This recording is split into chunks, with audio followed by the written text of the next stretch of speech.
In this lesson, we'll look at the process of receiving the products that vendors send you in response to orders you've placed. When you receive a shipment of products, you must record what you receive and the quantity of each item so that your inventory records can be updated. Ideally, each shipment you receive would match exactly with an order that you placed. But in the real world, you'll probably receive partial shipments, shipments from more than one order, and products that were not ordered. Dragonfly can handle all those situations. Begin the receiving process by selecting the vendor that shipped the products. Each receiving record can only contain products from a single vendor. If you have started a receipt and saved it without finalizing it, you can select that receipt from the Open Receipts drop-down. The receipt will be loaded in its last saved state so that you can continue working on it. But let's take a look at starting a new receipt. Begin by scanning in items as you unpack them from the shipment. Each time you scan a product to be added, the code will automatically direct the scan numbers to the Scan Enter Product ID Fast Search field. If you're not using a scanner, you can start typing the product identifier into this field until you find the received product. This identifier could be the product's receipt description, vendor part number, or one of the product barcodes. Watch the lesson on data layouts for details on how to configure the Fast Search. When you scan or search for an item, the system will only look at products that have been registered for the selected vendor.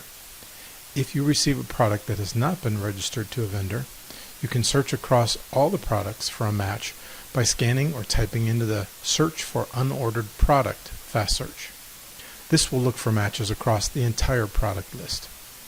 If you scan a product that was either not registered to the vendor or not included in any open order, the item will appear in a pink row with the Not Ordered box checked. This is allowed, but the item is highlighted to bring it to your attention. Each time you scan in a product or find it by searching, the item will be added to the Received Items list with the quantity set to 1. When the item is added, the keyboard focus will automatically shift to the Received Quantity cell for that item, so you can directly type in a quantity. If the item is already on the list because the same item was scanned earlier, the quantity field will be increased by 1. If a shipment contains multiples of a product, you can scan each product individually, or scan the first one and then set the total quantity. To quickly set the received quantity to the ordered quantity, double-click in the Received Quantity cell. To help you see your progress as you scan in products, the grid will color-code the received quantity cells. If the received quantity value matches the ordered quantity, the cell will be green. But if the received quantity is lower or higher than the ordered quantity, the received quantity cell will be highlighted in pink or yellow, respectively. By default, the received items list starts out blank, with items added as you scan them. But if you like, you can start with a list of ordered items by selecting one of the vendor's open orders from the Show Open Order drop-down. This will add a list of undelivered items from the selected order into the Received Items list, with the received quantity set to 0 for each item. You can add items from multiple orders if the received shipment covers more than one order. Working in this mode gives you a better idea of how complete the shipment is. Once the list has been populated, you can search the list for each item as you unpack it and enter the quantity.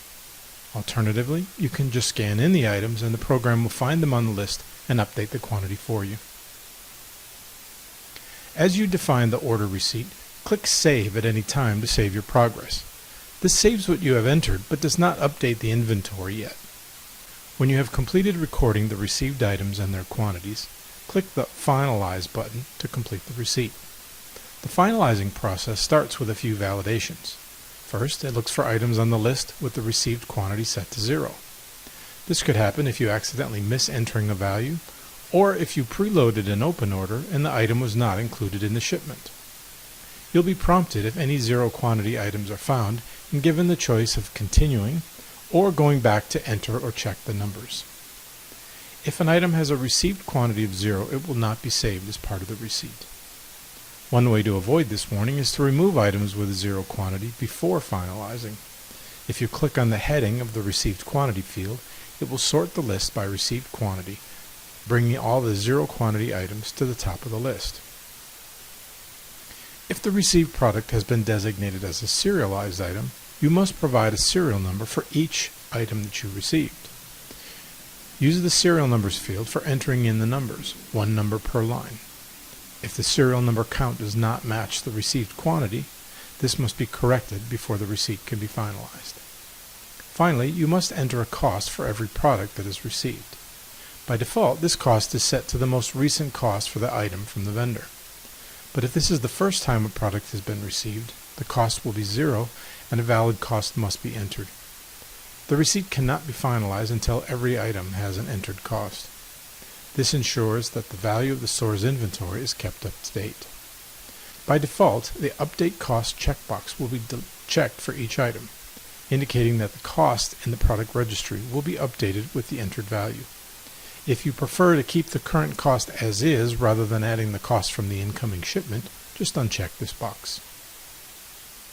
Once the receipt is finalized, the store inventory will be updated to reflect the received quantities. The receipt will no longer be editable at this point. There will be times when a received shipment does not include everything that was included in the order sent to the vendor. If the vendor supports back orders, this won't cause a problem. The undelivered items will remain as open orders in the system and can be received in a subsequent shipment. But if the vendor does not support back orders, this causes a minor problem, as the vendor will consider the order to be closed. If this occurs, a warning will appear, giving you two options. The first is to update the original order, removing the undelivered items. The second is to create a new order for the vendor, including all the items that were not delivered. If you want to print labels for the received products, click the products that need labels and click the Print Selected Labels button. If all the items on the list need labels, you can just click the Print All Labels button. The product definitions show the number of labels normally required for each product, and these numbers are displayed in the Label Count field.